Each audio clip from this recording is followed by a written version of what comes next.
Is it possible to child-proof the internet? Well, nearly 24 states have tried, including Idaho, when lawmakers last year made accessing some of the most popular websites peddling sexual content impossible to reach from Idaho computers without age verification.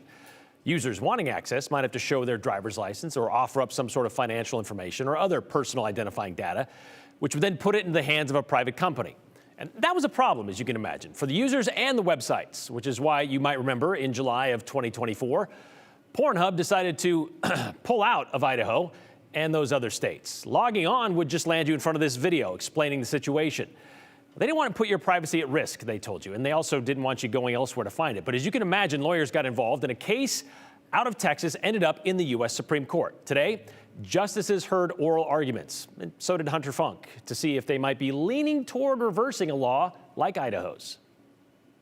We will hear argument this morning in Case 23-1122, Free Speech Coalition versus Paxton. 2 hours of oral arguments. First, attorney Derek Schaefer, representing the Free Speech Coalition, a trade association for the adult entertainment industry, argues that the new Texas law violates the First Amendment because it restricts adults' access and creates privacy risks. There have been hacks of age verification providers. That is a real thing, despite all of their assurances. And Yodi, as you'll see in Mika's briefs in support of us. There have been hacks of everything. Yes.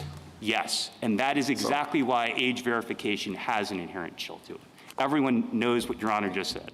The court relied on two big cases, Ashcroft versus ACLU and Ginsburg versus New York.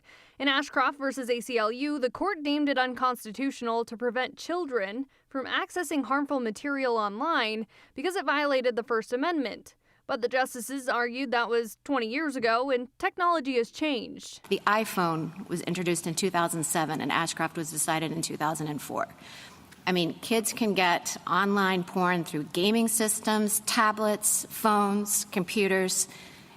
Let me just say that content filtering for all those different devices, I can say from personal experience, is difficult to keep up with. In Ginsburg versus New York, it allowed states to restrict access, making it a crime to sell pornographic magazines to young people. Explain to me why the barrier is different online than in a brick-and-mortar setting. The answer is you're creating a permanent record on the internet when you provide this information, that it is being collected, it is a target for hackers, it is something that is different from just flashing an ID in physical space. Texas defends the law is necessary. This case is the digital version of Ginsburg. They urged justices to protect children from a public health crisis.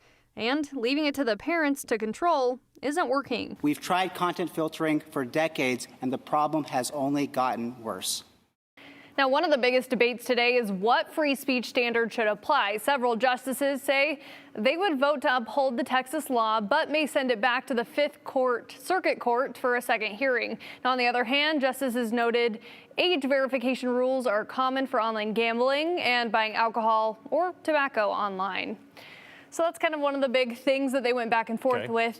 Again, they sound like they might be leaning towards supporting the law. Oh, really? So keeping it in place. That'll also apply to Idaho. It's interesting they point to like the parents doing their thing, not enough. It hasn't been working when it comes to stopping this stuff. And then I guess the question then was, will there be a decision I assume that comes out in like June? That's when we normally get these, right? Yeah, they have some time to take that. You know, I also thought it was interesting that, you know, when we're talking about what's harmful to minors in this, it's 1/3 of the website has to be considered harmful to minors. So this could be a bookstore online that might be a little bit more R-rated. This could be considered like a sex education course that's online. Really? So that's all that is being considered? Yes. Interesting. So, all right. Well, thank you very much, Hunter. We'll see how this goes forward in a few months from now.